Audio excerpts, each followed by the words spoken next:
depois eu... A gente deixa o áudio fechado, Serginho. Tá, isso, pode Serginho, deixar. a gente deixa o áudio fechado? Já estamos no ar, tá? Ah. Pode deixar, o áudio fechado é melhor, daí garante mais. Boa noite, Liana Borges. Foi minha primeira coordenadora, diretora-geral do SEJA, do serviço ainda, lá em Porto Alegre, e com toda a experiência que eu tive contigo, trabalhando na prática nas escolas, na implantação da EJA, principalmente séries finais, né? É que nós conseguimos implementar aqui em Alvorada alguma dessas obras-primas, Liana, ó. Não sei se tu também tem, né? Lá de Porto Alegre, mas o livro nosso aqui era o livro do aluno trabalhador, aonde as publicações são originais, né? Dos nossos alunos, né? Vários livros, revistas, né? E uma coisa, e uma preciosidade que tu também tens, que é a nossa agenda, que também com material dos nossos alunos. Eu estou mostrando isso porque a gente está falando de escola. Nós estamos falando de escola para pessoas que perderam oportunidades na idade certa e tiveram que voltar à sala de aula, tiveram que abandonar um certo momento, mas tiveram a força para voltar. Então, nós vamos falar de educação de jovens e adultos hoje, um tema importantíssimo para a inclusão. Muita gente precisa voltar a estudar. O Cleito tem dados mais locais aqui de Alvorada. A Liana tem todo o conhecimento, um debate nacional, a visão nacional, estadual, porque trabalhou não só na Prefeitura de Porto Alegre, na implantação do SEJA e depois EJA, mas também trabalhou no governo do Estado, nesta área. Então, nesse primeiro momento, pedi para ti, Cleito, te apresentar de novo o nosso professor aqui da rede municipal, que está fazendo mestrado. Vamos lá, Cleito. Bom, boa noite, Sérgio. Boa noite, Liana. Boa noite a quem está nos assistindo aí. Estou sem aqui o Facebook para estar acompanhando, mas a gente convidou bastante gente. Então, o tema ele é essencial, fundamental, ainda mais numa época como a que a gente está vivendo agora, de retirada de direitos, e o direito à educação, né? Ele é um direito de todos e em qualquer idade, viu, Sérgio? Isso é importante dizer, porque às vezes a população adulta, né, os jovens, adultos e idosos, pensam que esse direito à educação, eu digo no senso comum da população, mas todos temos direito à educação, e a educação ela é fundamental para a gente viver numa sociedade justa, democrática, para a gente poder entender o mundo, né, contribuir com este mundo e em todas as casas. Então, eu sou o professor Cleiton, sou professor aqui da Rede Municipal de Ensino de Alvorada, também sou professor da Rede Municipal de Ensino de Porto Alegre, trabalhei na educação de jovens e adultos desde meu primeiro momento. Boa noite, Elô. A gente vai Boa noite, falando... querida. Desde que eu entrei para a educação, em 2009, eu entrei na Escola Mário Quintana, escola estadual aqui do município, no bairro Umbu, uma excelente escola, tenho muita saudade de lá, e lá eu já trabalhava com a educação de jovens e adultos. E é muito lindo o trabalho na educação de jovens e adultos. Nós temos, então, eu tenho uma aula que eu lembro de lá, que foi muito legal, cara. Eu tinha numa turma de T5, 5 cozinheiras. E aí eu estava trabalhando as questões de alimentação saudável, cuidado com a saúde e tudo mais, né? Nutrientes, e a professora de matemática também trabalhando algumas questões. Nós fizemos uma aula em que eles montaram um cardápio, fizeram uma vaquinha lá, conseguiram dinheiro, foram no mercado público, compraram lá. Daí eles escolheram comprar o quê? Compraram peixe, compraram 2 bagres, coisa mais linda, e cebola, tomate, um monte de coisa, e a diretora liberou para nós aquela cozinha industrial do Mário Quintana. E aí nós lá pesávamos os produtos, o valor calórico e tudo mais, e tem que ver que janta. Eu tenho essa aula filmada, viu, Sérgio? Ela é muito legal, cara. Então, são coisas assim que acontecem na escola, na educação de jovens e adultos, e também na escola diurna, e que a gente tem garantia para toda a população. Não pode ficar para uns. E nem ser paga. Ela tem que ser pública. né? A fábrica de democracia é a escola pública. E ela tem que ser para todos, jovens, adultos e idosos. E a gente vem vivendo aí num momento de muito retrocesso, principalmente na questão democrática. E aí eu, para começar essa live, me apresentar, o negócio é o seguinte, Sérgio, eu gosto muito, a arte, a cultura, ela é muito importante também na escola. Os alunos, nós trabalhamos com arte, com eles, com música, teatro, poesia, né? Eles ficam muito envolvidos. E aí eu já gosto muito de música. Na escola de Porto Alegre, a gente tem uma banda de música com os professores. O clima da escola entre os professores fica fantástico, entre os alunos, isso é fantástico. E aí eu pensei, nós vamos ter que trazer isso. Também por quê? Porque a arte, a música, o amor e a esperança, né? Eles são como água benta para esse povo que não quer essa escola pública, né? Ele atinge de certa maneira. Então a música, ela é eu penso que é uma arma de luta aí muito importante. E aí eu proponho para a gente aqui trazer uma música de 1968 de Geraldo Vandré, que é Para Não Dizer Que Não Falei das Flores. É uma música que foi censurada na época da ditadura, e o Geraldo Vandré teve que sair em exílio. Aí tem gente que defende a ditadura. Eu não consigo entender como é que pode um regime desse que perseguia músicos, perseguia educadores. Paulo Freire, por exemplo, que é referência mundial em educação, teve que se exilar, porque não pode viver no Brasil, porque tinha essas políticas de querer educar e a educação chegar a todos, aos que mais precisam. E aí essa música, então, ela, naquela época foi censurada pelo regime ditadura. A Elô pode falar até melhor, eu não entendo muito. Quando Elô, saudade das nossas aulas do Dom Pedro também, eu falei do Mário Quintana, mas não falei do Dom Pedro, né? Eu e Elô trabalhamos junto no Dom Pedro, mas a gente vai poder falar um pouco mais sobre essa nossa trajetória, que é linda. A música, então, quem souber, canta junto. Eu dei esse instrumento para o meu filho, ele pediu agora de aniversário, ele faz dia 20 agora. De pandemia, ele pediu de pandemia. Já dei. Como é que é, Sérgio? Pediu de pandemia, presente de pandemia. Presente de pandemia, ele queria um ukulele. Cara, me apaixonei por esse instrumento, dá para levar ele na mochila. Então vamos ver se a gente consegue, ó. Ela tem mais ou menos aquela melodia assim, ó. Me diz se tu tá ouvindo aí. Beleza. Se não ouvir, a gente fala. Comecei aqui, ó.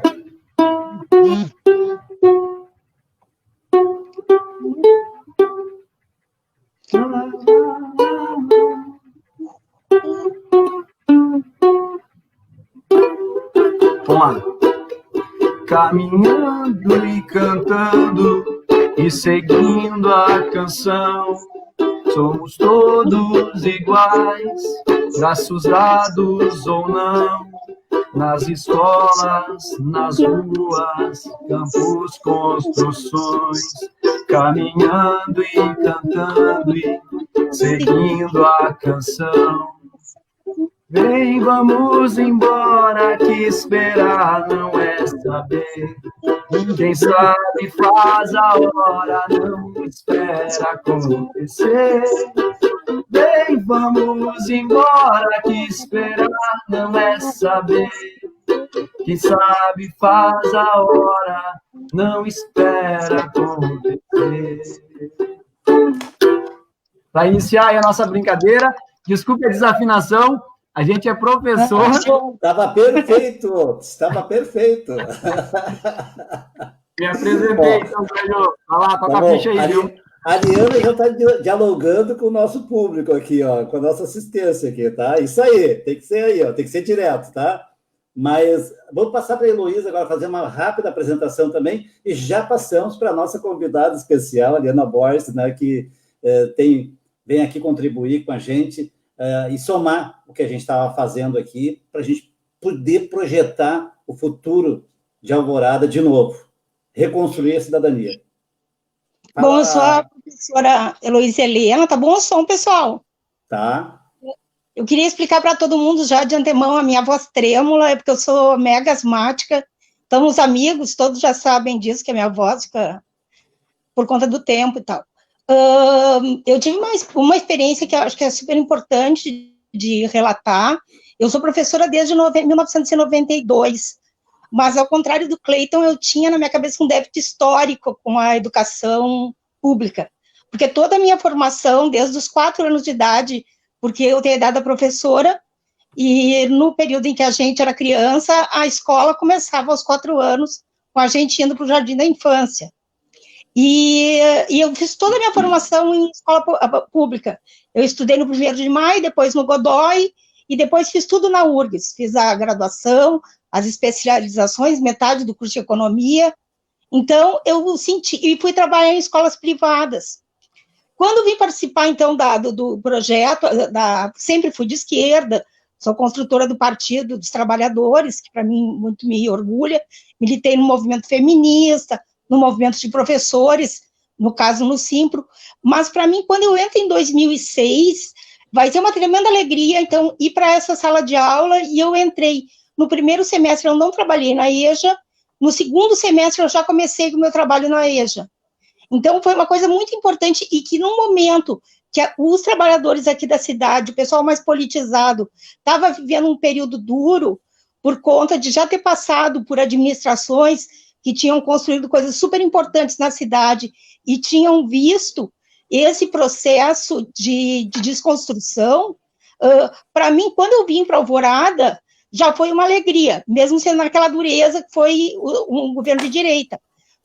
E o Sérgio era vereador, e era uma ponte para a gente, que era educador, para o debate sobre a questão da educação.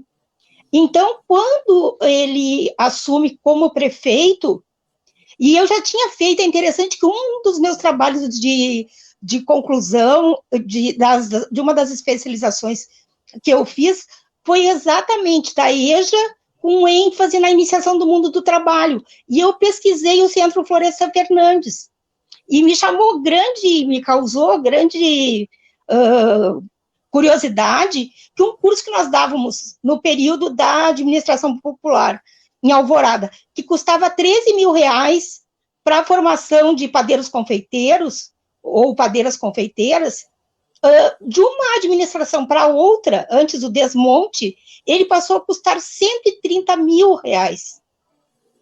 E eu fui, então, conversar com o então prefeito, com a então secretária, e eles me disseram que era uma coisa muito elaborada, que tinham, por exemplo, cardápios em francês.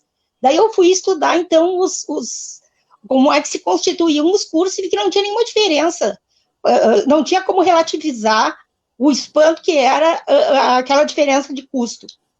E quando daí, trabalhando na secretaria, com o Serginho nosso, porque isso foi antes enquanto o Serginho era vereador.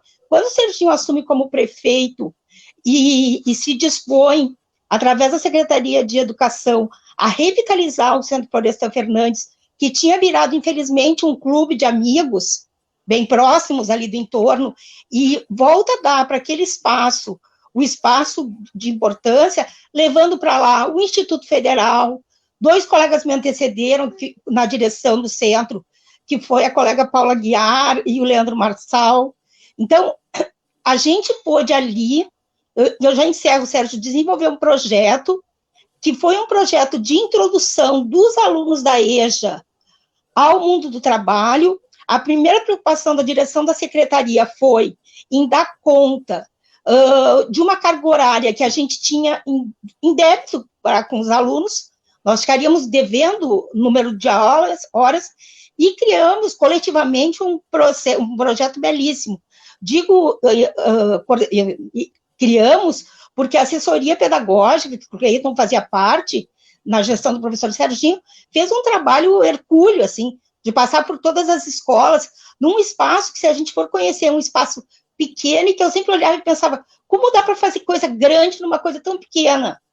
Porque é um pequeno centro, a gente oferecia perto de 25 cursos, o Instituto Federal, que estava lá também, nos ofereceu um conjunto de professores, que também foi uma experiência fantástica, vieram professores doutores para assumir no Instituto, e como eles estavam ainda, inteligentemente, optaram primeiro por comprar a sede e segurar, ficar lá conosco, porque os outros institutos, inclusive de Viamão ficou sem sede própria, estavam lá, então os professores já estavam vinculados ao Instituto e nos davam aula, e mais professores da rede fantásticos, e trabalhadores, o professor Michael, a Sabrina, né, na cozinha, a gente tinha gente incrível como a Dona Rosa, então todo o orgulho desses servidores, foi um espaço de trabalho de muita alegria, e onde se tinha autonomia sem ter autonomismo, todo mundo lá tinha autonomia do trabalho, se um não estava, todos nós falávamos pelo Sérgio,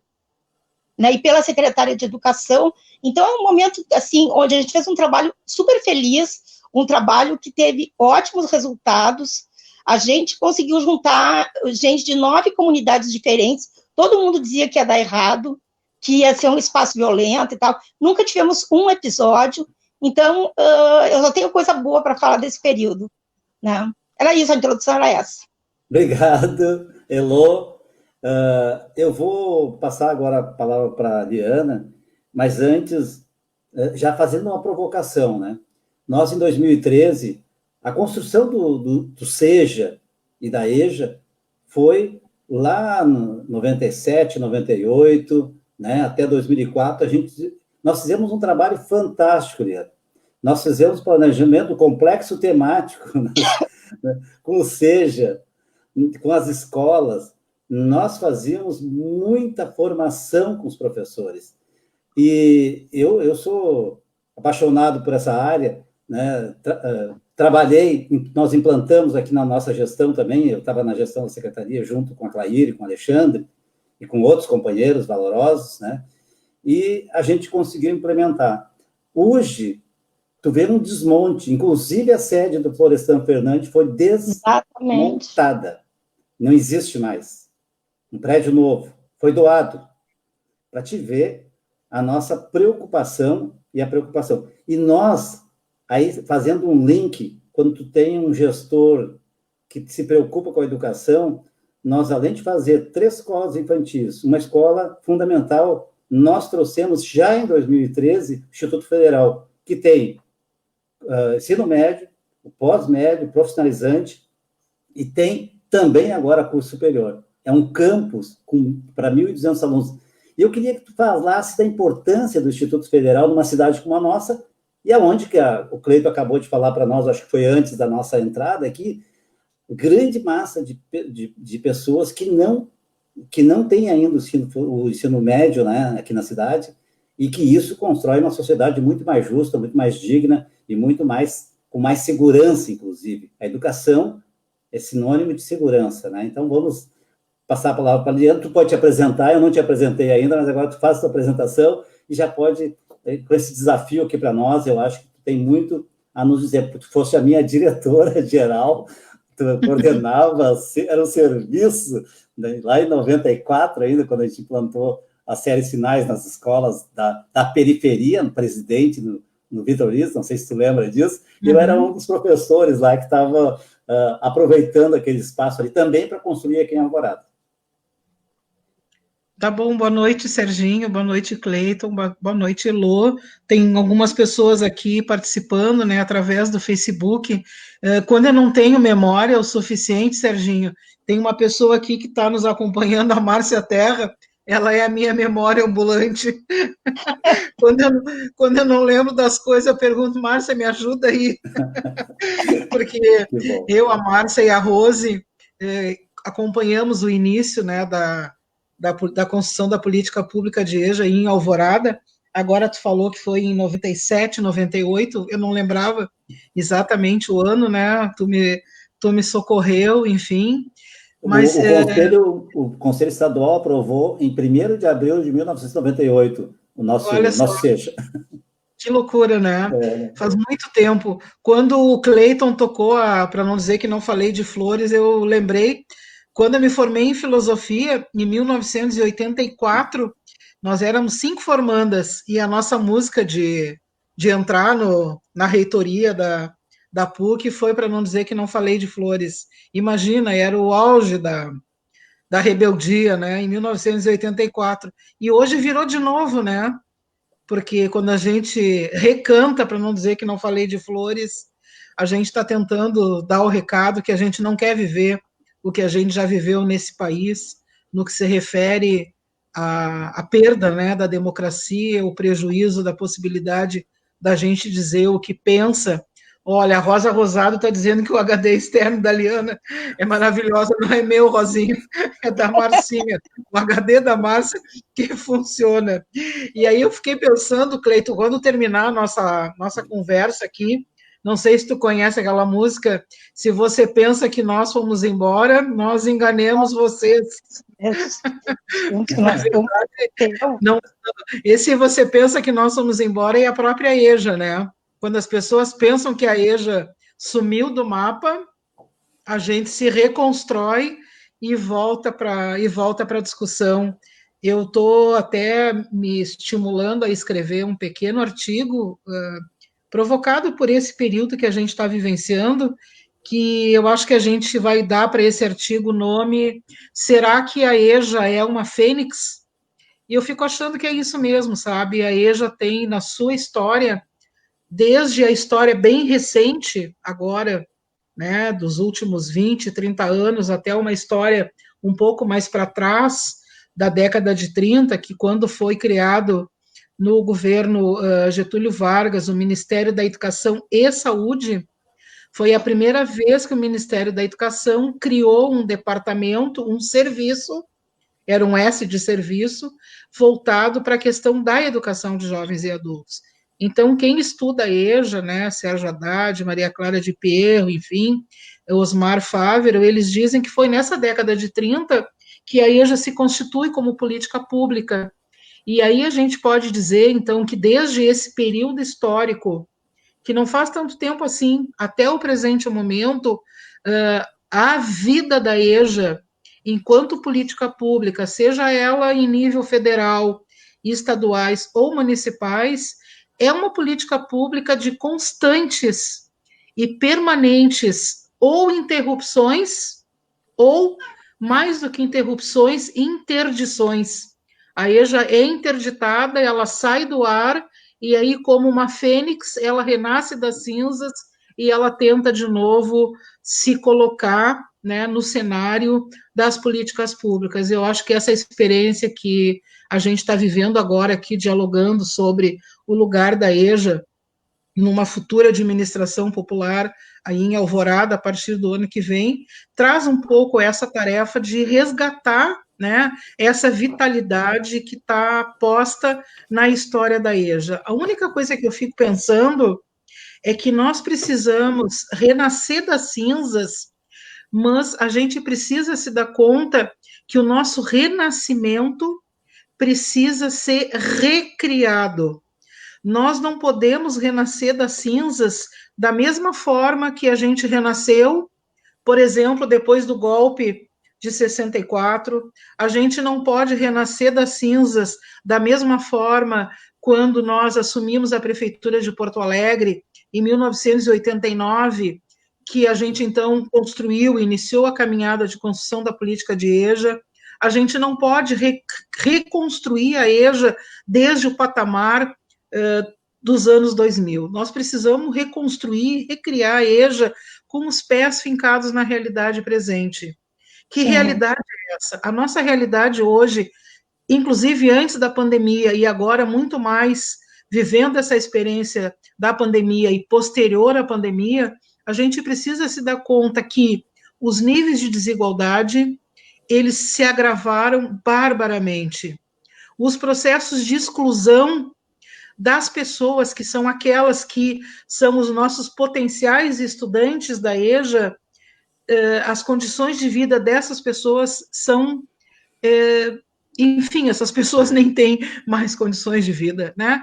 A questão do trabalho que está envolvido, o acesso à cultura, o acesso ao lazer, ou seja, as pessoas que poderão ser os nossos futuros estudantes da EJA, eles vivem uma condição de vida hoje muito mais precária e vivem um processo de exclusão muito mais agudo do que viviam há 10, há 20 e há 40 anos atrás. Então, a EJA, ela precisa reconhecer que o contexto em que nós estamos inseridos é um contexto que vai fazer com que a EJA crie uma outra lógica, uma outra estrutura, um outro regramento e um outro processo de organização curricular que vai ter que dar conta dessa realidade, que é uma realidade cruel, a realidade da violência voltada para a população jovem, especialmente a população jovem negra, a questão da violência junto às mulheres, a questão do racismo, a questão do machismo, né, todas essas questões que estão tão envolvidas hoje, esse ódio crescente. Então, isso deve ser pauta para a educação de jovens e adultos. Nós não vamos conseguir dialogar com os nossos futuros estudantes se a gente não fizer, e aí é uma primeira dica, uma primeira pista, um estudo aprofundado, uma pesquisa socioantropológica, que nem o Serginho estava falando antes, sobre, afinal de contas, quem são essas pessoas. Porque os números a gente busca no censo, a gente busca no PNAD, a gente busca em vários órgãos, né? O Cleiton estava me dizendo antes que a gente vai ter aí na cidade de Alvorada mais de quase 87 mil pessoas acima dos 15 anos, é isso, Cleiton? Que não tem o ensino fundamental, é acima dos 15 ou acima dos 25? Acima dos 25, não tem o ensino médio, 86 mil não tem ensino médio. Aí, no ensino fundamental, acima dos 15? Aí chega a 60 mil, quase, mais ou menos. Então, assim, quer dizer, a gente tem o dado quantitativo, mas nós precisamos saber quem são essas pessoas. O que de fato elas precisam para fazer com que elas tenham o interesse e sintam a necessidade, e mais do que a necessidade, a vontade ontológica, né? A curiosidade de querer aprender e de voltar à escola, porque não vai ser, se já não era simples manter os estudantes em sala de aula, imagina agora com as condições que essa população está vivenciando. Então, o nosso esforço ele vai ter que ser um esforço muito maior. E aí, isso é uma reflexão que eu acho que a gente precisa fazer. Como é que a gente qualifica? Como é que a gente vai perceber melhor quem são essas pessoas, o que elas querem da educação, o que elas esperam da escola e como é que a escola minimamente pode tentar, junto com os clássicos conhecimentos e conteúdos escolares, atender essa demanda da juventude, né?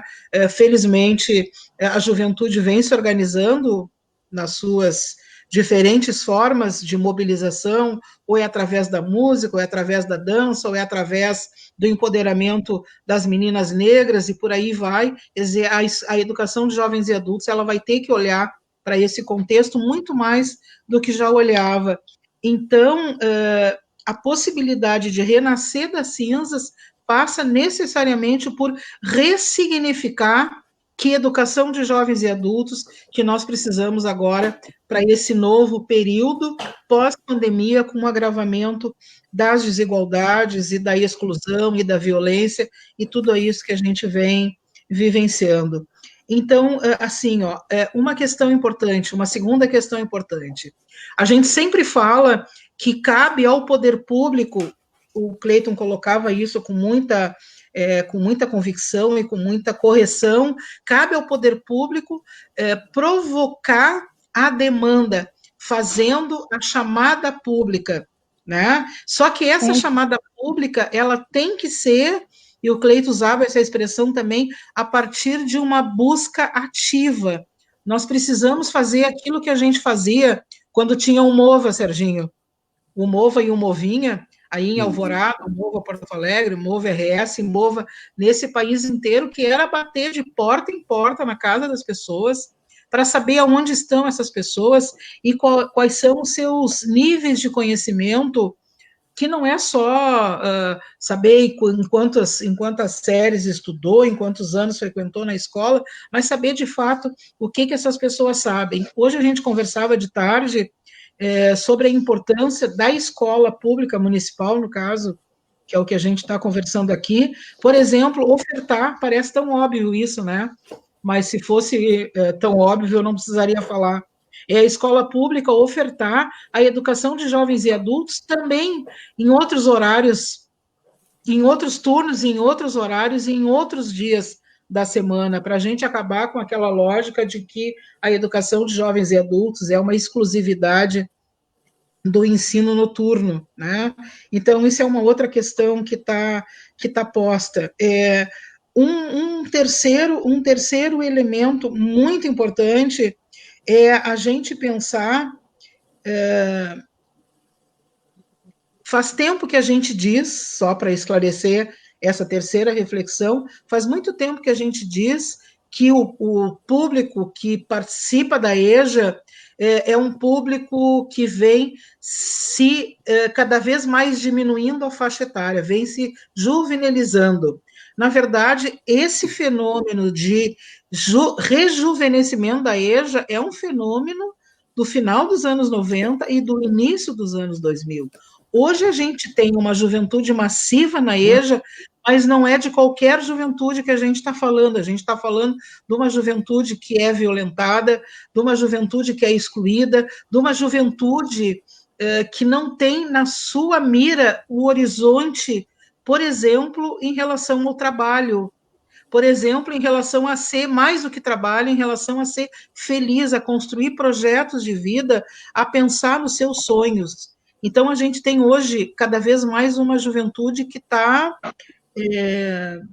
utopicamente sem saber para onde ela vai, e a EJA precisa incidir também nesse pedaço. Então, essa é a terceira dica, né? A gente olhar particularmente para a juventude. Uma quarta questão que eu acho que tem a ver com todas essas três, para a gente poder abrir o debate, talvez as pessoas queiram fazer alguns questionamentos, enfim, para dar conta dessas três questões anteriores, tem uma quarta, que talvez, na verdade, seja a primeira, e a gente está começando pelo fim, para voltar para o início da reflexão, é, mais do que nunca, afirmar e reafirmar a EJA enquanto um campo de conhecimento vinculado, originário da educação popular.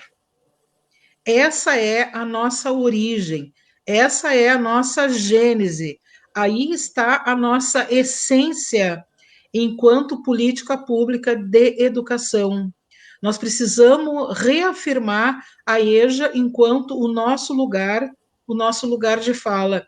Eu sempre digo uma coisa que me chama muito atenção, e aqui, muito mais do que uma crítica, aliás, não é uma crítica, mas é uma reflexão, 99% das pessoas, 99%, eu não estou exagerando, das pessoas que se referem à educação de jovens e adultos, se referem à educação de jovens e adultos no masculino, o EJA, no EJA, do EJA, porque essas pessoas, elas não conseguem compreender que esse E de EJA é um E de educação, mas não é a EJA só porque educação é uma palavra no feminino, é a educação porque a nossa origem é a educação popular.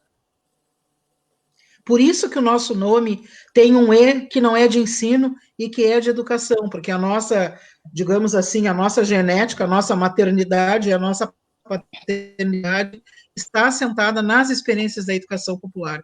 Então, nós vamos ter que cada vez mais afirmar isso nas políticas de educação de jovens e adultos que a gente está pensando em recriar, né, em recolocar na pauta nesse período aí que a gente tem a possibilidade de, quem sabe, né, sermos vitoriosos aí, não só na Prefeitura de Alvorada, mas também em Porto Alegre e também em outros lugares.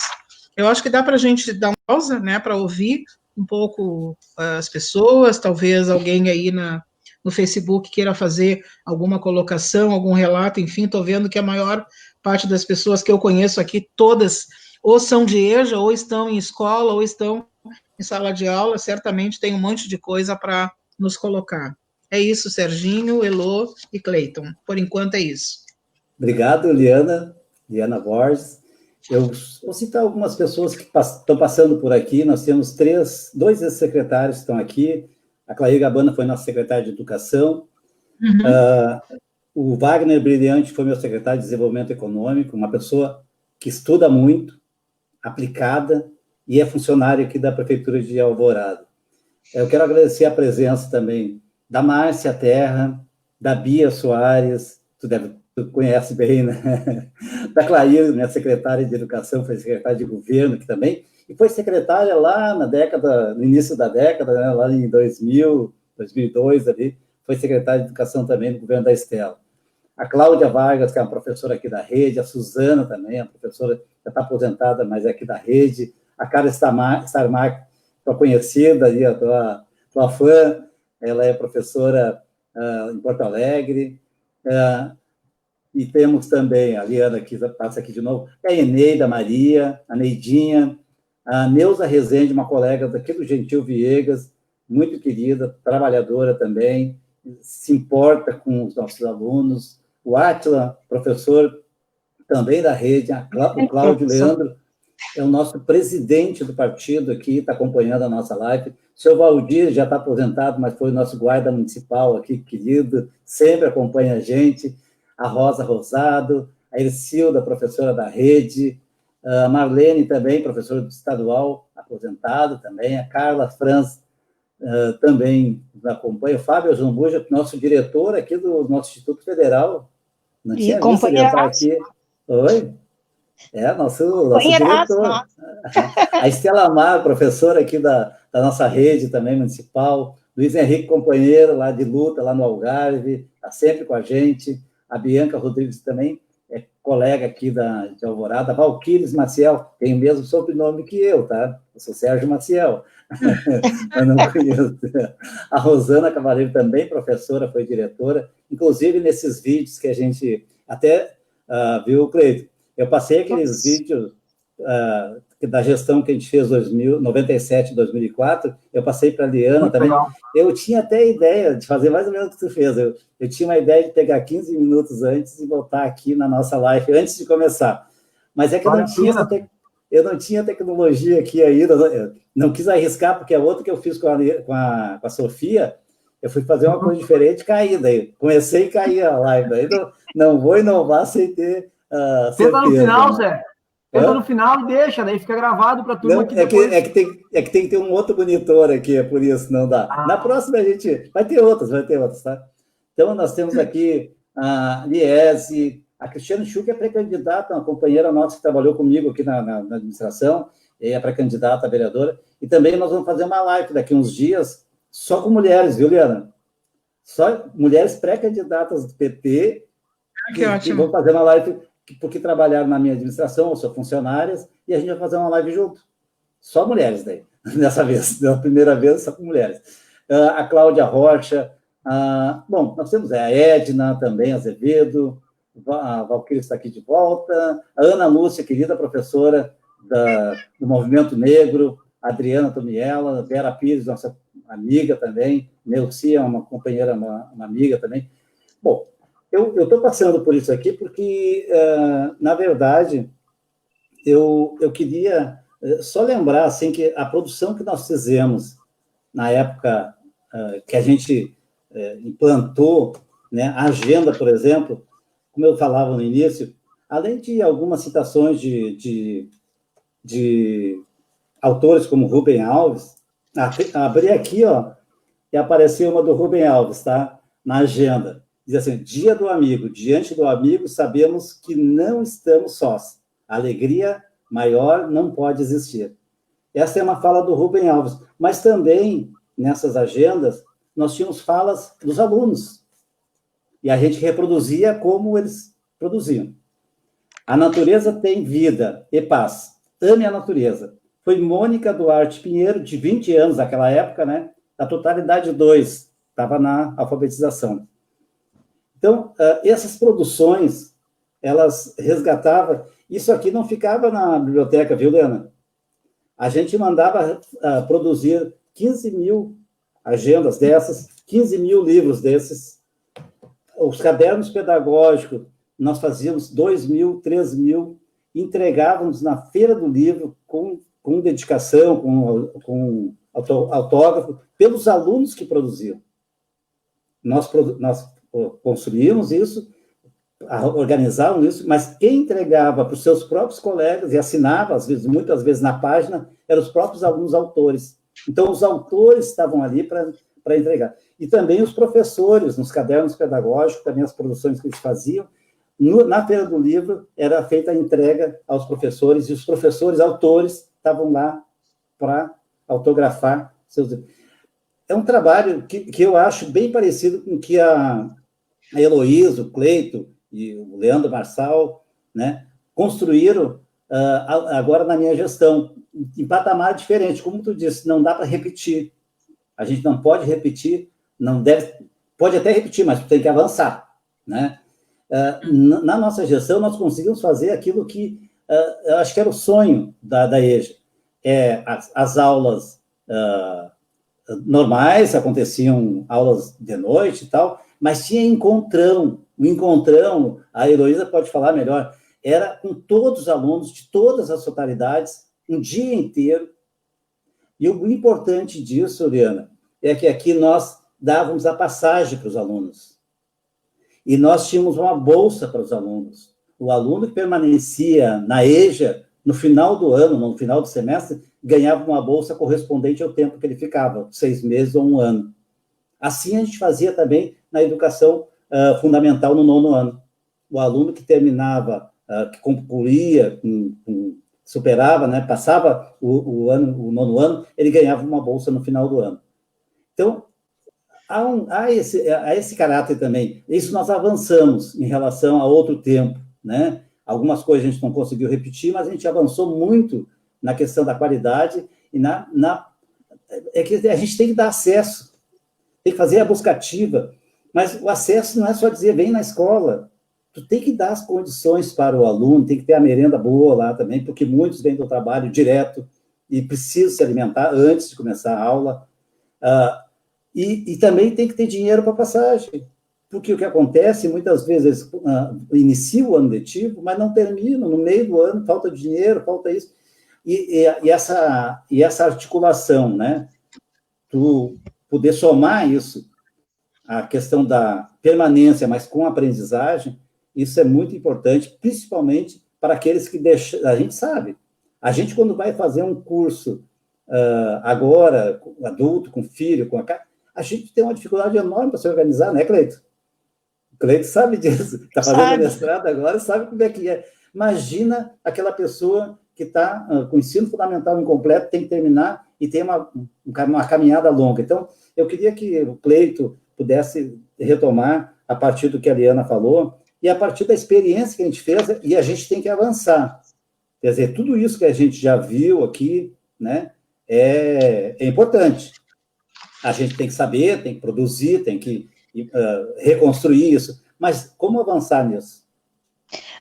Lembrando, só antes do Cleiton, querido Cleiton, responder, eu queria falar um pouco, a professora Liana conhece bem o projeto que a gente desenvolveu, de introdução ao mundo do trabalho, lá no Florestan, mas era um espaço que a gente ocupava nos 3 turnos, em que os alunos iam de 3 dias, o menor curso era de um turno, e o maior curso era de 3 turnos por semana. E a gente alterou, inclusive, o tipo de alimentação. Eu acho que a gente discute pouco, não nós como trabalhadores que fazem parte de um campo político, mas a escola trabalha pouco sobre a questão do aluno como um sujeito daquele espaço. E eu acho que nisso o Florestan ganhou. Quando a gente fazia, Sérgio, esse encontro de 9 comunidades, e que todo mundo dizia, inclusive professores que nos procuravam, diziam, vai dar um enorme problema, vocês vão juntar gente lá do Umbu, com gente lá da outra ponta, que tem rixa. Nunca aconteceu nada. As nossas atividades, e foram muitas, a gente não está falando aqui de uma coisa ou duas, a gente se encontrava muito para debater gênero, sexualidade, cidadania, produzir música, jogar futebol, e coisa que ia das 9 da manhã às 6 da tarde. Então, foi um momento em que eu acho que a gente estava trabalhando exatamente como a gente diz que tem que trabalhar, e fazendo as coisas naquela alegria, naquele espaço. Quer dizer, o trabalho da Sabrina, que era secretária da escola, era um espaço de agente político direto com os alunos, porque ela definia ali junto com a dona Rosa, que era da merenda, e nem se fala, então, do papel do Michael e de toda a assessoria. Mas eu acho que, naquele momento, teve esse encontro feliz da possibilidade do Sérgio forjar esse projeto junto com a secretaria e permitir que a gente tivesse esse encontro com as comunidades, que foi muito exitoso, e por ali passavam semestralmente 1.200 alunos. É isso. Cleito. Então, Sérgio, para falar um pouquinho do como a gente pode avançar, né, e tal, eu acho que é importante a gente trazer um pouco assim, quem tu trouxe, né, a EJA no município de Alvorada tem sua história iniciada lá em 97, né, e aí ela tem todo um histórico disso, né. Na gestão 2013 a 2014, que foi a tua gestão, se a gente tinha passado por um processo um pouco de desmonte da EJA, por 8 anos de um governo que passou ali, onde que houveram até alterações de regimento da EJA, era um regimento único para todas as escolas, mas um regimento que foi feito pela Secretaria de Educação e aprovado pela própria Secretaria, sendo que naquela época nós ainda não éramos sistema de ensino, e aí quem autorizava os regimentos era o Conselho Estadual de Educação.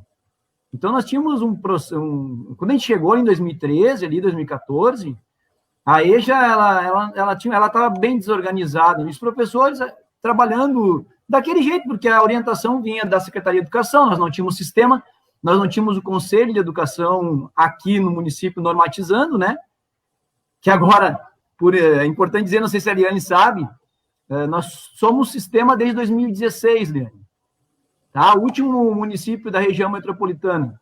E aí a gente tem várias normativas, criamos várias normativas em relação à EJA, até para fortalecer aquele modelo que eu vou falar um pouquinho, que é o modelo que foi implementado na gestão do Sérgio, e que até ficou entre as 10 melhores propostas na medalha Paulo Freire, se eu não me engano, no ano 2017, 2018, como uma proposta reconhecida, assim, bacana. 2015. 2015? 15, né? É? Acho que antes. Antes? Não teve mais medalha. Depois do golpe na Dilma, não teve mais medalha. Sim, com certeza. Eu acho que talvez 2014. É que nós estamos na gestão, Cleito. Talvez tenha sido a última medalha. A última entrega de medalhas, eu acho que foi nesse último mês ainda, na gestão da Dilma. Foi. Então, e aí o que a gente fez? A gente chegou ali em 2013, ali tivemos que reestruturar. Como é que era essa reestruturação? Isso foi importante dizer. Nós tínhamos nas reuniões pedagógicas, nós reuníamos toda a rede na Escola Justo, e lá havia, sim, Sérgio, um enfrentamento político muito grande, uma oposição muito grande, mas nós não fugimos do debate. Nós estávamos lá, junto com todas aquelas escolas reunidas, ouvindo eles, né? E aí, daquela escuta, se reformulou, então, primeiramente o regimento, e o nosso regimento padrão é aprovado pelo Conselho Estadual ainda, porque ainda nós não tínhamos o sistema municipal, que também foi implementado na gestão 2013, 2016, né, Sérgio? Nós não tínhamos, aí a gente conseguiu reestruturar isso. O que tinha? Aí é importante dizer, né, da reestruturação, a gente tinha um dia da semana em que os alunos tinham acesso a cursos profissionalizantes. E esses cursos, o aluno podia ir até a Escola Florestan Fernandes. Eu estou dizendo isso bem explicadinho, porque tem gente que não sabe aí. Tem pessoal da minha família aí que quer entender como é que são essas ideias políticas aí, né?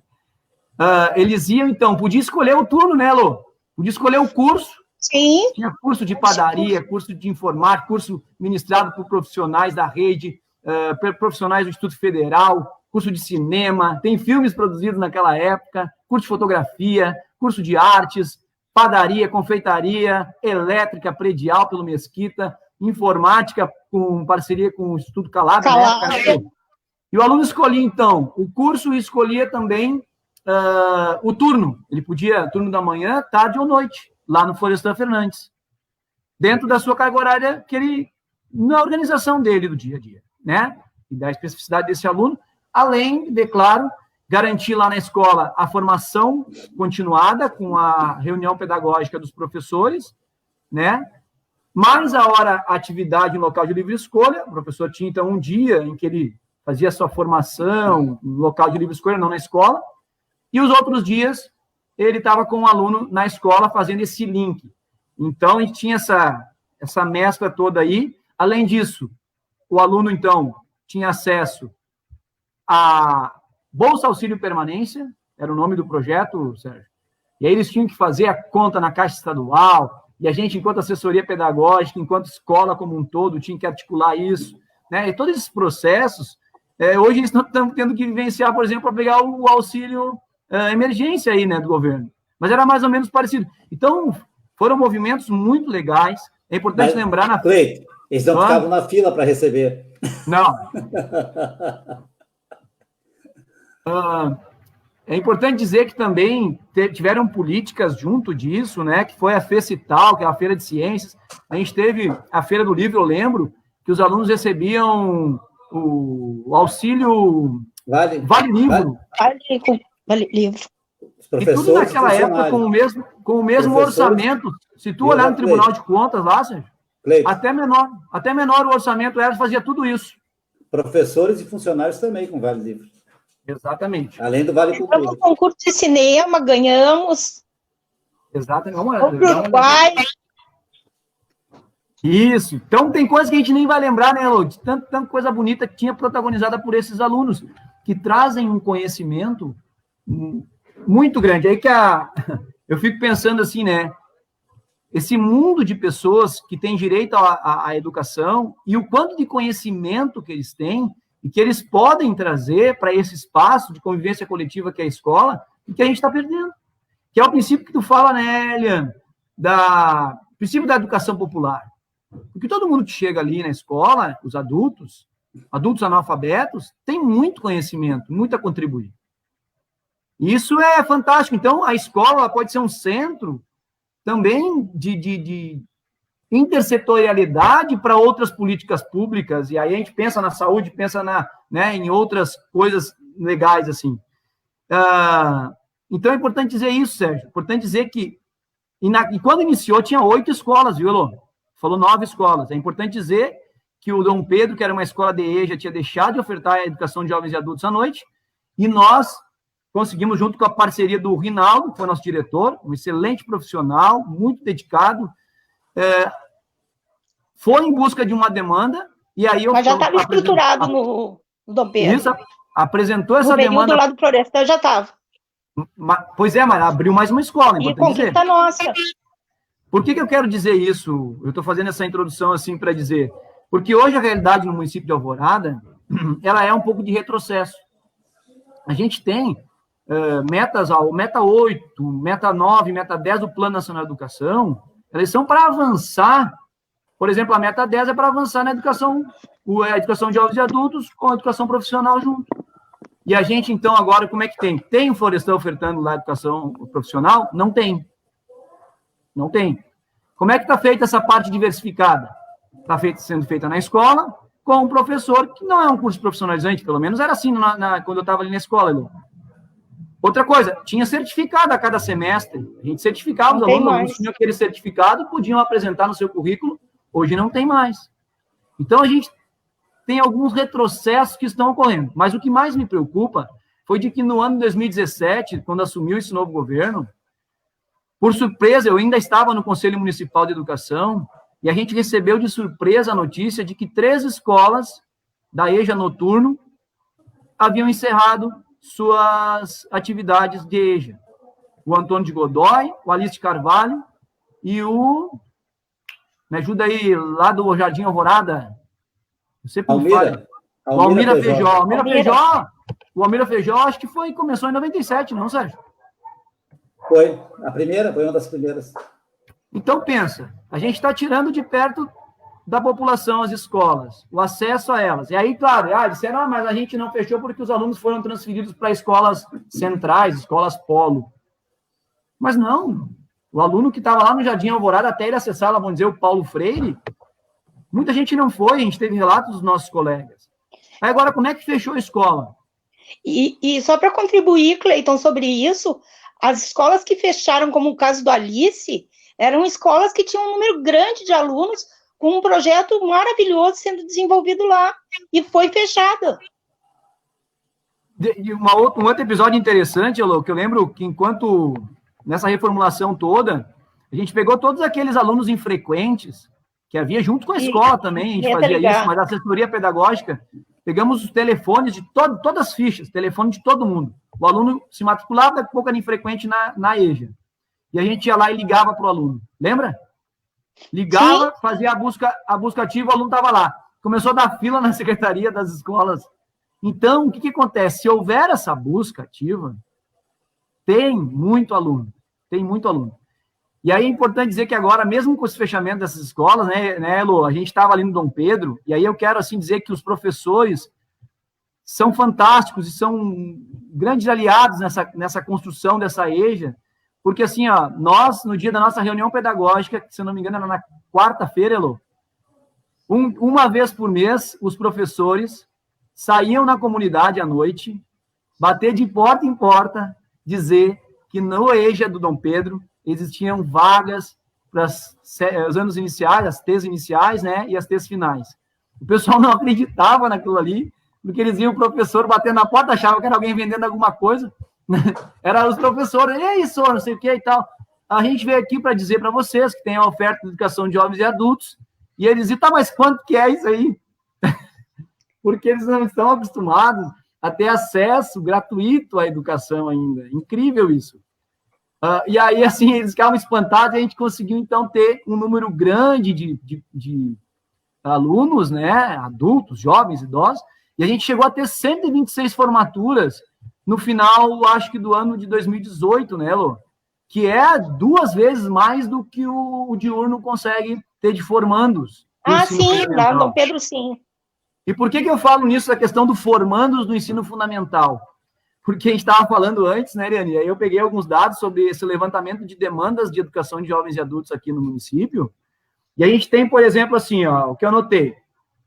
Eu vou dar um número de habitantes, assim, baseado no censo de 2010, que foi o último censo que a gente teve 195 mil habitantes em Alvorada, mas hoje tem uma estimativa de 210 mil habitantes, tá, gente?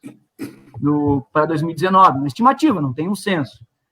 Então, se a gente pegar, por exemplo, pessoas analfabetas acima de 15 anos, em Alvorada, a gente tem um índice de 3,93%.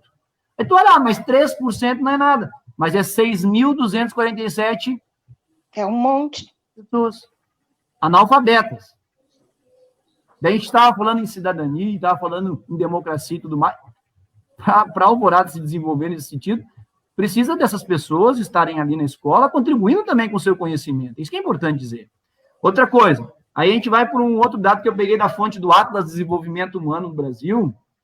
E aí, por que é importante dizer também, a gente tem o Instituto Federal, né, Sérgio? Só que o Instituto Federal tem o EJA, e tem ensino médio, e tem ensino superior. Só que para chegar lá no Instituto Federal, ele tem que ter concluído o ensino fundamental. E aí a gente pega, assim, ó, dessa turma que não concluiu o ensino fundamental, a gente tem, assim, ó, dá para dizer que é 59 mil pessoas de Alvorada, acima de 25 anos de idade. Aí aqui tem, assim, relação de escolaridade população adulta a 25 anos. Cerca de 70% dessa população, acima de 25 anos, não tem o ensino médio completo. Então, tem também a demanda da EJA do ensino médio, né? A EJA do ensino médio hoje é ofertada no Gentil, que é a tua escola, né, Sérgio? À noite. E no Érico. No Érico e no IFE. Mas lá no Sempre tem se criado critérios, as escolas criam critérios seus para o acolhimento de alunos. Tipo, tem que ter mais de 24 anos, coisas absurdas. Outra coisa, agora o Estado emitiu uma normativa, em 2018, que a matrícula na EJA noturna, mesmo do ensino fundamental, é só a partir de 18 anos. Então, a gente vai ter uma migração desses estudantes vindo para a escola municipal, que aceita a partir dos 15 anos, no ensino fundamental. Tá? E aí, o que ele incentiva lá, a resolução do Conselho Estadual? Que tenha estratégias por exemplo, como trajetórias criativas, né, para dar conta da distorção e da série, que aqui em Alvorada, vou trazer esse dado aqui que ele é importante, só para ter uma noção, tá? A distorção e da série, em média, nos anos finais em Alvorada, ela é de 39,5%. O que é distorção e da série? É a diferença de 2 anos ou mais do aluno com a série em que ele tinha que estar na idade certa. Entendeu? Com 15 anos tinha que estar no ensino médio. Não, mas ele está com 16 anos ainda no nono. Esse é um caso mínimo. A gente tem 40%. Então, o que é a OTS até então? O Trajetórias Criativas, ele tem uma política, uma pedagogia para atender esse aluno com distorção e idade série, né, adequada. Aí tá, o conselho recomendou para o Estado. E aí me confirma isso, Sérgio. Fiquei sabendo que no Gentil foi interrompido o Trajetórias Criativas agora para o ano 2020. Foi. Foi que a Eloá, inclusive, ela está aqui assistindo, ela é do Conselho Escolar, ela está me falando que foi, eu já não estou mais na escola, né? Mas ela falou que já foi, que acabou. Não tem mais. Por quê? Porque o governo do Estado tem que economizar, tem que tirar professores, tem que botar em outros lugares. Por isso não tem professor para fazer essa compensação, esse projeto. Sim, esse projeto. E aonde ficam essas pessoas dos 15 aos 18 anos? Exatamente. Não ficam mais. Na escola que não, né? Eu queria pegar um então, gancho. Assim, eu vi essa nova resolução do Conselho Estadual de Educação, chegamos a olhar rapidamente com o Fórum Estadual de EJA, até a Jaque, que é do Fórum, está aqui no Facebook assistindo, eu não sei se tem mais alguém do Fórum, não estou conseguindo olhar todos os nomes, mas a Jaque está aqui presente. Essa resolução, ela é absolutamente utópica, ela não leva em consideração, por exemplo, um período de transição para esse alargamento da idade de 15 para 18 anos como idade de ingresso para o ensino fundamental.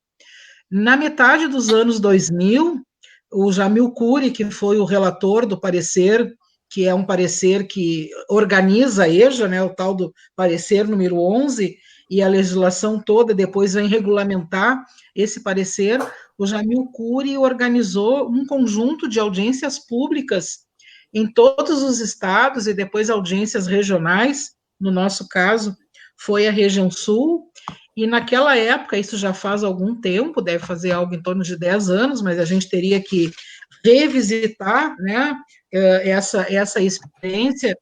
Naquela época, o Brasil ficou dividido meio a meio, exatamente meio a meio. Eu participei daquele processo intensamente, metade das pessoas que participaram das audiências públicas e metade dos fóruns de EJA eram favoráveis à ampliação da idade de 15 para 18, para ingresso no ensino fundamental, e a outra metade eram contrários. Só que assim, nós não éramos contrários, eu me coloco na posição de contrária, simplesmente porque não queremos fazer, não, era porque era preciso, primeiro, organizar uma política pública que desse conta da faixa etária dos 15 aos 18.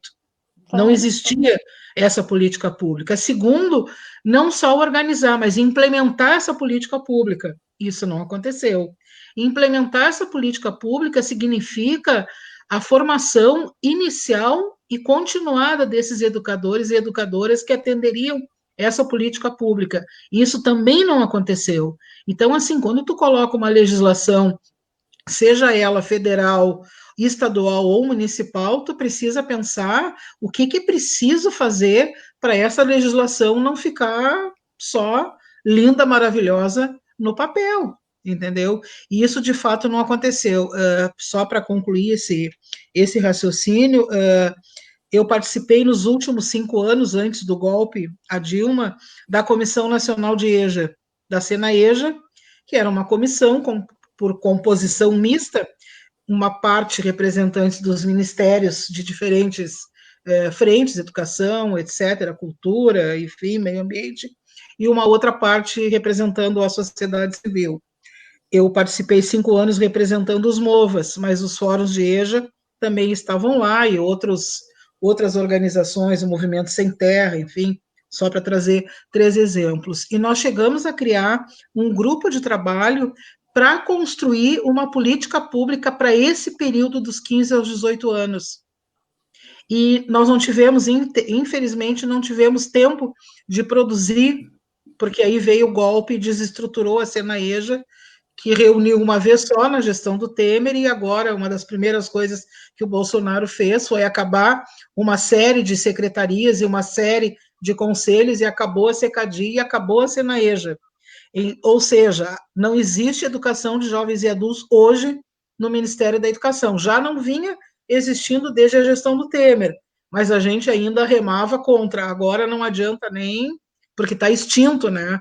Extinto a Secadi e extinto a Senaeja. Então, esse vazio, por isso que eu disse, nós temos a marca ou da interdição ou da interrupção de políticas públicas, e aí não dá conta, entendeu? Quer dizer, ou seja, imagina nesse contexto que nós vamos viver, né? Daqui para frente, onde nós vamos colocar essas pessoas dos 15 aos 18 anos? Eu acho, inclusive, por enquanto eu estou só achando, eu acho que é necessário amadurecer isso, pessoal de Alvorada, já que o município de Alvorada tem desde 2016 a capacidade de legislar através do Conselho Municipal de Educação, eu não sei se não é de rever essa idade mínima de ingresso no fundamental. Deixa eu te dar um parêntese. O prefeito extinguiu o conselho aqui. Conselho. Portanto, hoje, nesse momento, não tem mais conselho, tá? É sob júdice. Acabou com a eleição de diretores e acabou com o conselho. Porque eles querem privatizar. Tem um conselho todo de escola privada. Eles querem privatizar. Tem 2 escolas privadas que levavam todas a nominata, né? Para te ver o ataque que está sendo feito, não é pouca coisa isso. Cortar a eleição de diretores e acabar com o conselho municipal, que tem um sistema aqui, isso é muita agressão no sistema democrático da educação, né? Na gestão democrática. Eu queria, se tu me permitir, já estamos há mais de 1 hora, nem parece, Liana. Eu fiz uma live com a Sofia também, a gente passou tão rápido que... Mas vou dar uma passada um pouco no pessoal aqui e falar um pouco o que as pessoas estão perguntando para a gente poder fazer uma última rodada, pode ser? Sim. Então, vamos lá. O Fábio Marçal, ele dá uma jogada aqui para nós. Ó. Articular a educação de jovens e adultos com a economia solidária. Rosa Rosada. Liana, o cenário da EJA, na sua origem, era muito diferente do contexto atual. A ancestralidade da EJA é a educação popular. Eu estava confirmando aquilo que tu estava falando. Estou também aqui com o Ramiro Passos, também que conhece, que foi secretário, trabalhou no governo Tarso e também foi meu secretário de administração aqui em Alvorada, que depois, no final, aqui ele faz uma provocação também. A Adriana Gonçalves, minha colega, querida colega lá do Gentil, a Eloá, que é do Conselho Municipal, Conselho da Escola Escolar, a Aida Miller, deve ser a mãe do Cleiton, essa, não pode ser. A Adriana, já falei, lá, a Rosa Rosado, o Ramiro está aqui, ele faz uma articulação do saber dos alunos professores na construção do conhecimento e, assim, as consequentes alternativas geradas de qualificação de geração de renda era o caminho que tinhas da EJA. Alvorada é um currículo com parte diversificada no Florestan Fernandes. O Ramiro dando um olhar de fora também, o que a gente estava fazendo no Florestan. Né? Liana, agradece a Rosinha ali. Cláudia Vargas, professora da rede. As aulas Florestan Fernandes foram fundamentais para o desenvolvimento dos alunos da EJA. Uma perda gigantesca para a educação, a opinião da professora. A Sabrina, obrigada, Heloísa. Realmente uma excelente, muito feliz da minha carreira. Muitos exemplos de como a educação de jovens e adultos é necessária para um município como o nosso. Acredito que precisamos ter o olhar atento a estes alunos, que muitas vezes se deixam sempre para depois. A Drica também é professora, o Everton, o esposo da Drica, também está aqui, é professor também, faz mágica, o Everton, meu colega. Maravilhoso. Mágica. A Eliane Antonello, nossa, que gente maravilhosa. É bom ouvir isso também, né, Eliana? Né, Gurias? É bom ouvir que as pessoas acham que a gente também faz parte do processo, ao mesmo parece bonito também, né?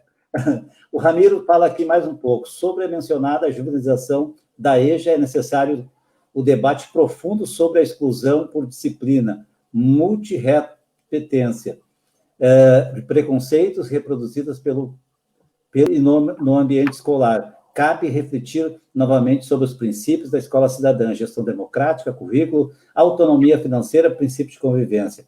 A Bia, nossos alunos que fazem 15 anos ainda estão no fundamental, que antes iam para a EJA, desistem da escola agora, e vão enrolando até fazer 18 anos e não precisa voltar. É que tu falava, acabou de falar agora, né, Adriana? A Claudete Rosa também, boa noite, uma pré-candidata também.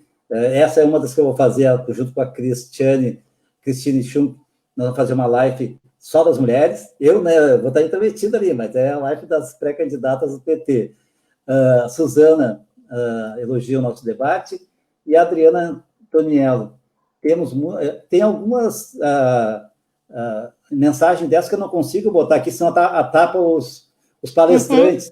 Eu vou sugerir que as pessoas façam 3 ou 4 linhas só, que daí é melhor, que senão eu não consigo colocar ali no painel, tá? Temos importantes professores autores comprometidos com a área de educação neste estado. Entretanto, iniciou uma formação no estado do Rio Grande do Sul, hoje à tarde, com uma mestra em gestão de negócios e analista comportamental. É isso. Verdadeiramente nenhuma preocupação com a educação, com capital. A Estela, nossa pré-candidata a prefeita, oi, Serginho, chegando e mandando um abraço grande, a Eliane, a Heloísa e o Cleito, grande Cleito. A Aida ali, de novo, a tua mãe, a Aida, Cleito, para esses 6 mil analfabetos seria bom, acho que é 60, né? Não, analfabetos tem 6 mil, é isso? Isso. Tá, ela sabe, né? Tá sabendo bem. 6.247. Tá aí, ó. Seria bom um retorno ao MOVA de Paulo Freire, que originalmente, simplesmente... Bom, eu queria dizer, só para a minha participação vai ficar nessa. Nós fizemos esse material aqui, ó, Fazendo Escola, que era produção dos professores da rede municipal. Nós produzimos, ali a colega disse que lá tinha a palavra trabalhador, né? Era o livro do aluno trabalhador, mas o nome era Alvorada para Todos. Era simbólico isso, tá?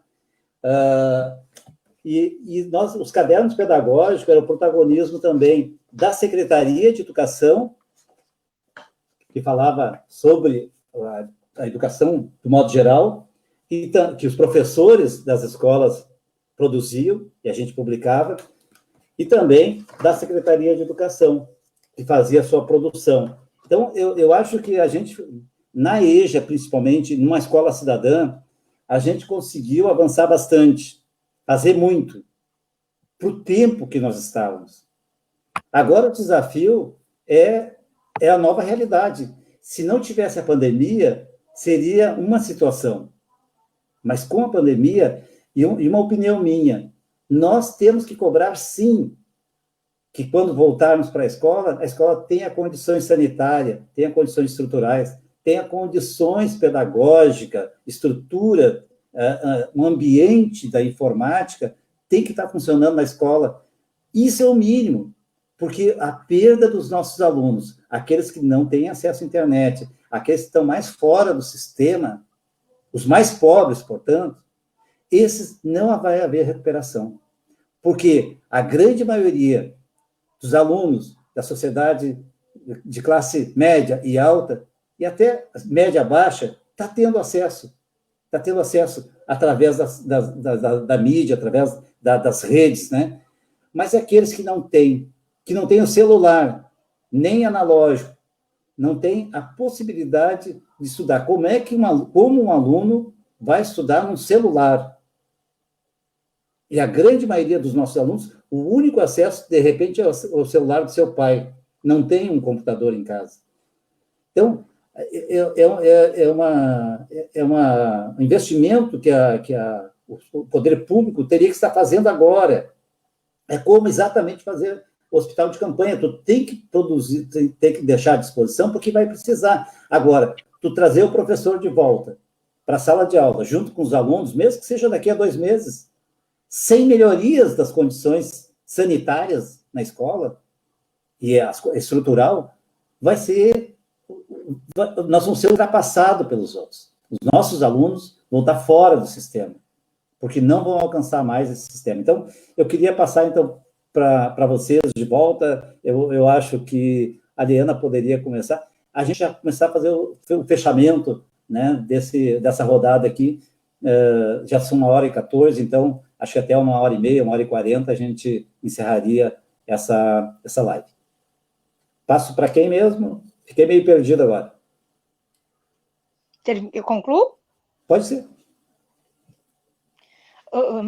Respondendo, então, àquela provocação ótima do queridíssimo professor Fábio Marçal, que dividiu conosco lá o prédio do Florestan e o Instituto, e nos dávamos maravilhosamente bem, os professores desenvolveram um trabalho excelente. A gente tinha essa perspectiva, por exemplo, o professor Átila, que estava participando também dessa live, a gente tinha uma perspectiva de preparar alunos para construir projetos de trabalhos possíveis, né? E trazíamos para eles o debate sobre a questão da economia solidária, e lógicas diferenciadas do trabalho, sendo que a gente reconhecia a queda da empregabilidade. Então, essa também foi uma coisa nova que se trouxe ali. Eu acho que é uma coisa pequena, parece que a gente está falando muito sobre um projeto que, enfim, durou 2 anos, mas foram 2 anos de muito trabalho, de uma coisa muito intensa. E isso foi muito interessante, onde se tentava debater e trazer para os alunos as modificações. Isso que a professora Liana traz, que a gente não pode, a gente não está falando com uma realidade dos anos 80 ou do início dos anos 2000, como o professor Márcio Pockmann nos traz. Hoje a indústria representa para o PIB a mesma coisa que representava em 1910, tal o desmonte da indústria que acontece depois do golpe. Então, nós não estamos falando com alunos que vão virar operários, em que todo o discurso e o acúmulo que a gente tem sobre materialismo histórico vai se reproduzir de forma clássica. A gente vai ter que rever isso. E outra coisa, a gente percebe que a atual gestão veio para demolir com a EJA, é o seguinte, como se tivesse um hospital aberto na esquina, um monte de gente doente em volta, e tu não junta as duas partes, porque as pessoas não têm formação, as escolas estão ali, e a justificativa para o fechamento das escolas, por vezes, é o baixo ingresso e tal. Então, essa é uma questão. Nós sabíamos com quem nós estávamos falando, né? E foi uma coisa, não tem aqui nenhum, o Sérgio sabe que eu não tenho nenhuma postura de ficar puxando o saco, mas eu acho que aquele trabalho que se fez naquele período, sob a orientação dele, foi fenomenal. É uma coisa da qual eu me orgulho, tem ali uma pitada revolucionária do que fazer, entende? Quando a gente ali atendia aluno esquizofrênico, analfabeto, o professor que dava aula de formação para serviços gerais era doutor, o Jorge, e ele sabia que as mulheres eram analfabetas, ele foi para o BIG explicar para elas, ensinar para elas o que cada uma daquelas placas significava, a questão das temperaturas dos alimentos.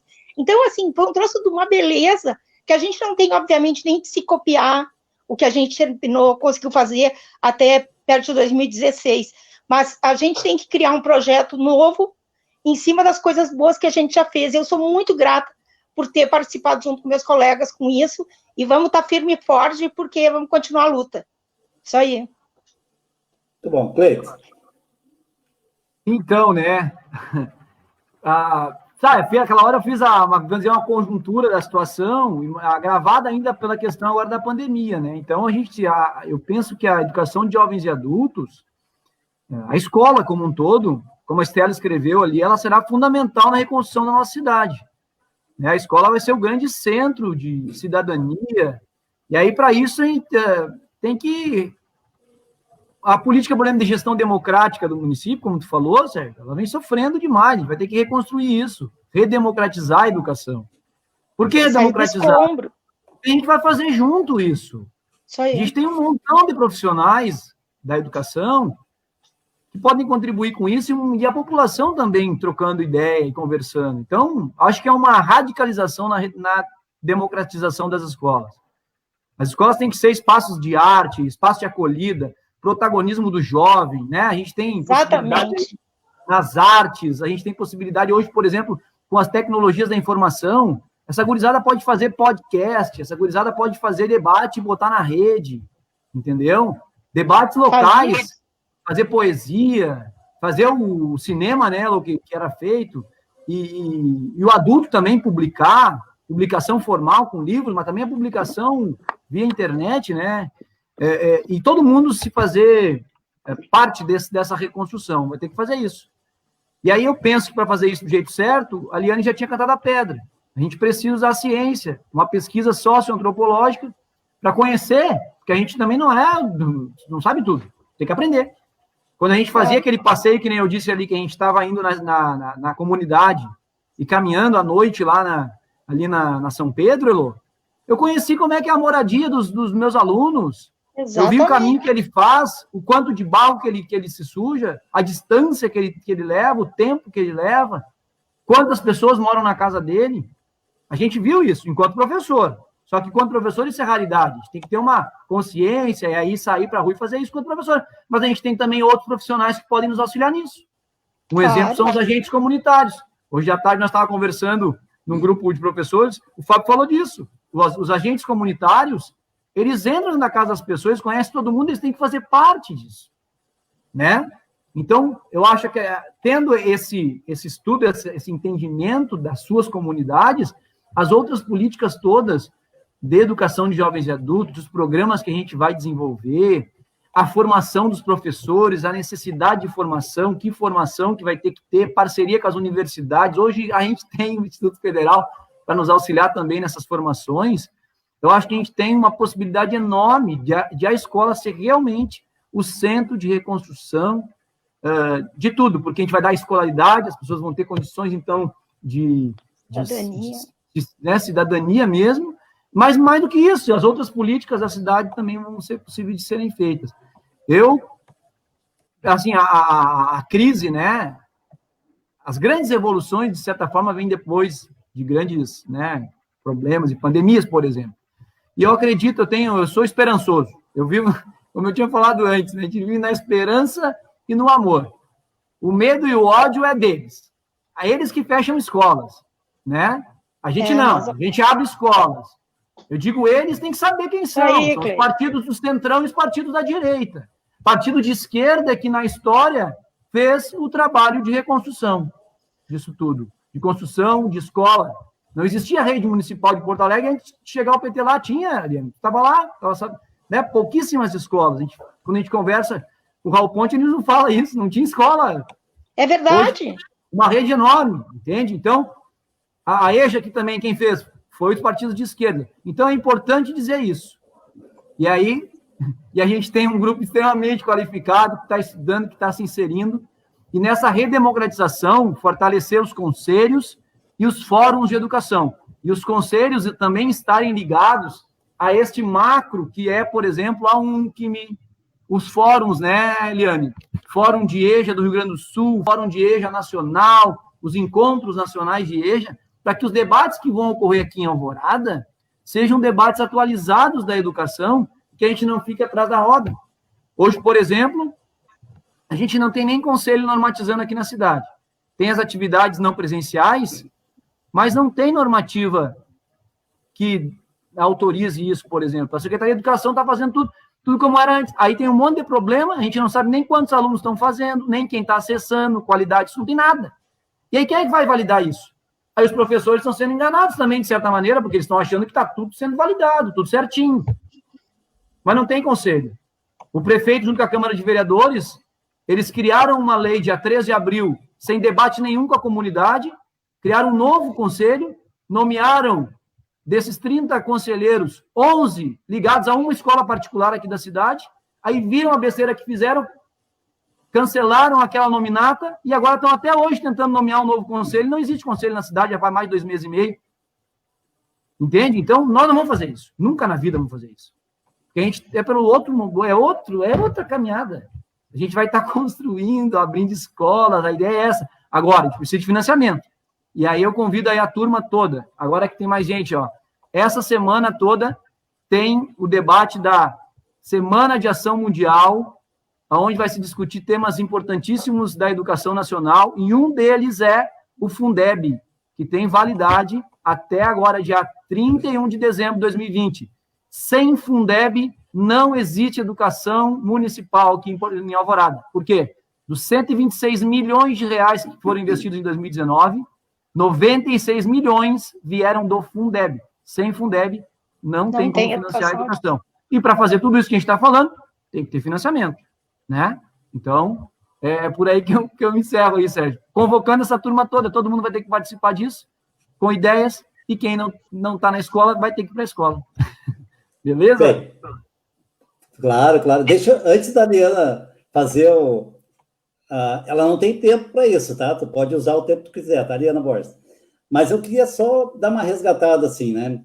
Aproveitar que a audiência está boa, né? Então, a gente tem que aproveitar e falar, né? Para relembrar. Nós criamos 3 escolas infantis, uma escola fundamental, trouxemos o Instituto Federal, que é ensino médio, curso superior e também pós-médio, trouxemos para cá o Centro da Juventude, que é um projeto ligado à Secretaria de Direitos Humanos, trouxemos para cá o Céu das Artes, fizemos pista de skates,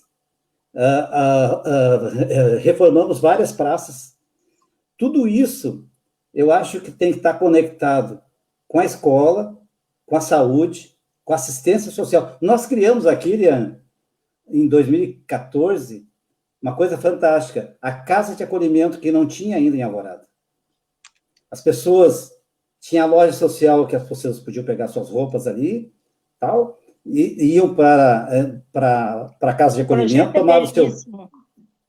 tomavam o seu banho, jantavam à noite, dormiam, e no outro dia tomam o café da manhã e saem de volta. Aqui na cidade, quando terminou a minha gestão, não tinha mais pessoas de rua, dormindo na rua. Então, quando a gente faz um trabalho desse, que não é o voto do dia seguinte, do ano seguinte, do prefeito, ninguém vai enxergar, as pessoas não enxergam quando as pessoas estão na rua, e não enxergam quando elas não estão na rua também. Hoje já voltou criança pedindo as sinaleiras, já. Na esquina. Já está acontecendo isso. Mas o que a gente fez, eu tenho dito assim, que nós fizemos uma coisa fantástica. Em 2013, a gente buscou rapidamente o IFE e botou dentro do Florestan para garantir que o IFE viesse para cá. E começou a obra. Em 2015, a obra estava pronta e agora nós não dependemos de aluguel, de prédio, não. Nós temos o Instituto Federal aqui e não vai sair nunca mais aqui de Alvorada, com certeza. A importância Nós ficamos namorando com o IFE, não que nem a Regina Duarte. É um namoro que deu certo. Deu certo.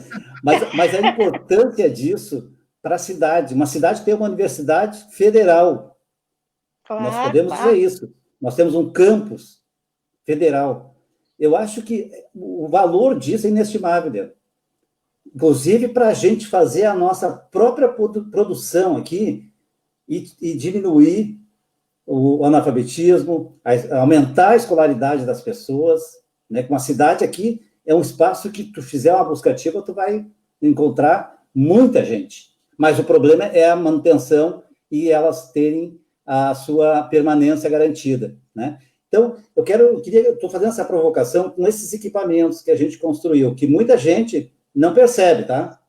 Que o Céu das Artes, ele é importantíssimo nesse meio da articulação entre a escola e a população, inclusive essa escola, né? O Centro da Juventude, que vai capacitar as pessoas para retirar da rua, aquelas pessoas que já estiveram fora da lei, em algum momento, estão voltando agora, é para isso que existe. E esses espaços que nós temos. Então, a escola, o posto de saúde e esses equipamentos, ele tem que servir para a gente resgatar, principalmente, a cidadania, né, daqueles que estão precisando. Mas vou passar para ti dar uma concluída, Liana, em relação a esses temas que nós estamos trazendo aqui. E tu tem acesso aí às perguntas, né? Então, eu queria que se tu quiser já ir respondendo algumas delas, tu tem o teu tempo livre agora e depois fazer o fechamento. Sim, eu até estava pensando aqui em talvez levantar, não perguntas, mas 2 ou 3, enfim, falas que as pessoas colocaram desde quem está na escola, né? A Bia Mazuin, até tu leste aí, ela fala que, na verdade, esse período entre os 15 e os 18 anos, que o Estado acabou deixando sem cobertura, né, de atendimento, o que essa juventude está fazendo é esperar chegar aos 18 anos para assumir da escola, e aí o Estado se desobriga, o que não deveria, né, porque é dever do Estado garantir educação para todos, independentemente da idade, mas isso acaba acontecendo. Então, a Bia traz esse depoimento, o depoimento da Adriana, né, também colocando que tiveram uma formação hoje, que a formação foi tratar de outras temáticas que não dizem respeito à necessidade e ao cotidiano da escola. Enfim, a Rosa Rosado, né, colocando as questões da educação popular e da importância. O Ramiro Passos trouxe uma série de preocupações, especialmente com o mundo juvenil e com as juventudes, a questão da violência, enfim. Então, assim, eu acho que a gente tem um cenário certamente muito mais complexo do que a gente tinha antes. Por um lado é isso, mas por outro lado, a gente também tem um acúmulo de pessoas que conhecem a EJA hoje por dentro, de pessoas que estudam a EJA, de pessoas que produzem teoricamente sobre educação de jovens e adultos. A gente sabe que esse retrocesso da EJA nas políticas públicas também está gerando um retrocesso, por exemplo, da oferta de EJA no ensino superior, nos cursos de pedagogia ou nos cursos de formação de professores. Então, nós vamos ter que provocar o retorno da EJA para dentro do mundo universitário como um todo, né? Talvez os institutos federais, por exemplo, com o ProEJA, a gente precise retomar essa perspectiva, né, do ensino médio integrado, isso que vocês estavam colocando. Então, se por um lado a gente tem um retrocesso absoluto, por outro lado a gente tem uma experiência acumulada que nós vamos precisar recuperar essa experiência, retirar dela os aprendizados que a gente pode agora, nesse novo contexto, aproveitar e, por outro lado, recriar ou criar novas alternativas para usar a palavra que a Elô estava usando, para acolher especialmente essa juventude que está sem perspectiva de presente e muito menos perspectiva de futuro. Esses dias eu conversava com o Miguel Arroio por telefone, que eu acho que é um dos caras que tem produzido muito para esse contexto que a gente está vivendo, quase como se ele tivesse imaginado há uns anos atrás que a gente chegaria onde chegou. Miguel Arroio escreveu 2 livros para a educação de jovens e adultos. Um chama Passageiros da Noite, e o outro, eu sempre exagero o título, não é Vidas, enfim, depois eu vou procurar, mas é Vidas Abandonadas, ou Vidas, uma palavra bem pesada, bem tensa, para a gente entender. E ele conversava comigo por telefone. O Miguel Arroio é muito incisivo, né, muito direto, muito duro às vezes, e ele me dizia: Liana, a escola tem que se dar conta, isso que eu acho que a Estela falou aqui há pouco tempo, que aquele papel que a escola vinha historicamente cumprindo, hoje ela não tem mais que cumprir somente com esse papel histórico. Que papel histórico que a escola vinha cumprindo? Com a produção do conhecimento, com acesso ao conhecimento e com a socialização do conhecimento. O Miguel Arroio diz que, entre aspas, esse papel fundamental da escola, ele vai ter que ficar em segundo plano, porque ele coloca como papel em primeiro plano para a escola pública, e para a escola pública, essa nossa, né, desse lugar que a gente fala, é o papel de reumanização, de redemocratização, de renovar vidas ameaçadas. A Rosinha está falando aqui o nome do livro, do Miguel Arroio, esse mesmo. Passageiros da Noite, Vidas Ameaçadas. Recoloca a EJA no cenário atual que a gente está vivenciando. E aí, por conta disso, ele diz: precisamos agora de uma escola e de um currículo que seja rehumanizante.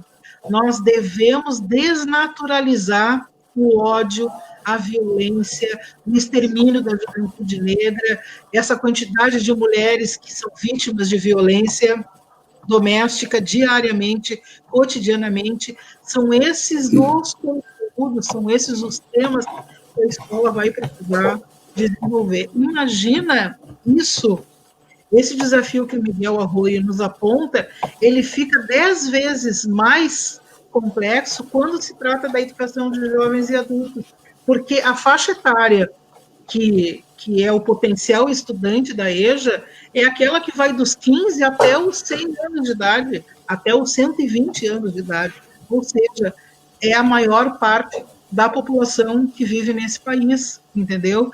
Então, nós precisamos fincar os nossos pés num currículo pautado pela educação popular e que seja, sobretudo, humanizante e libertador. É disso que a população está precisando, e é sobre isso que nós precisamos conversar com a nossa população de Alvorada, com a população, com aquela que a gente vai, a partir de agora, estreitar o nosso diálogo. E eu acho que o Cleiton, ele tem razão, isso até pode ser para alguns antipático, mas eu acho que o Cleiton tem razão. Nós precisamos colocar os pingos nos is. Nós precisamos fazer com que a população reconheça que os maiores avanços, aliás, os únicos avanços que nós tivemos na EJA nos últimos 30 anos são aqueles avanços que foram construídos nas gestões do Lula e da Dilma, que são aqueles avanços que nós tivemos na gestão do Olívio e do Tarso, ou, só para citar 2 exemplos, foi na gestão do governo federal que nós conquistamos aquilo que a gente passou a vida inteira lutando, que é a alimentação escolar, que é o livro didático adequado, que é a presença da EJA nas universidades, que são os concursos públicos específicos, que é o orçamento específico para a EJA, só para citar alguns exemplos. E isso nós perdemos absolutamente tudo. Então, assim, eu acho que nós precisamos colocar os pés no chão e construir um programa de governo para a EJA generoso, mas, ao mesmo tempo, com os pés no chão, porque nós não temos hoje de onde tirar dinheiro. Nós não contamos com o orçamento federal. Nós não contamos com nenhuma linha de financiamento do governo estadual. Então, o município de Alvorada vai ter que se virar. E aí nós precisamos ser generosos, mas com os pés no chão, para saber, desde aquilo que vocês citam, né, como equipamentos que já estão disponíveis na cidade e que, por enquanto, por exemplo, estão desativados, o que é preciso fazer para reativar esses equipamentos. E acho que a ideia da intersetorialidade, também foi citada pelo Cleiton no início da noite, a intersetorialidade é um fundamento da EJA. Não existe política pública de EJA isolada no seu mundinho da escola. A política pública de EJA, para que ela tenha sucesso, ela depende da interface com a cultura, com o trabalho, com a saúde, com o transporte, com o meio ambiente, etc., etc. Não dá para fazer uma política de EJA isolado na Secretaria Municipal de Educação, que eu sei que vocês sabem muito bem disso, porque o Serginho trouxe uma série de elementos aqui que dão pistas para essa perspectiva de um trabalho intersetorial. Então, assim, são muitos desafios, né? Está muito mais difícil, eu acredito que agora está muito mais difícil do que há 20, 30 anos atrás, que a gente não tinha nada. Agora está mais difícil, porque a gente perdeu tudo que a gente tinha, então nós vamos ter que reconquistar, e, por outro lado, nós vamos ter que, para além de reconquistar aquilo que a gente perdeu, nós vamos ter que usar uma capacidade criadora 10 vezes maior, porque o contexto de desigualdade e de violência é infinitamente superior ao que a gente tinha em décadas passadas. E a EJA é a maior vítima de todo esse processo de exclusão e de violência que a gente está vivendo no país. Então, o desafio ele é absurdo, né? Para finalizar, eu vou mandar depois para o Serginho colocar na página dele. Agora, o Café com Paulo Freire, tem várias pessoas do Café com Paulo Freire aqui nos assistindo, junto com o CEAL, com o Conselho de Educação Popular da América Latina e do Caribe. No dia 20, sábado agora, às 16 horas, nós vamos fazer um bate-papo com a Anita Freire, que vai falar sobre o verbo esperançar, nesse contexto que a gente está vivendo, porque uma coisa era a gente falar de esperançar há 30 anos atrás, outra coisa é a gente falar de esperançar agora, né? Envolvido num contexto de absoluta disseminação do ódio, né? E da disputa, quase a disputa fascista, né, que está acontecendo nesse país. E junto com a Anita Freire, a gente vai ter a presença do Oscar Hara, que é o presidente do CEAL, que vai desenvolver conosco uma ideia da gente pensar qual é o inédito viável que nos cabe construir como contraponto àquilo que vem sendo dito, especialmente pela imprensa, que depois da pandemia nós teremos um novo normal.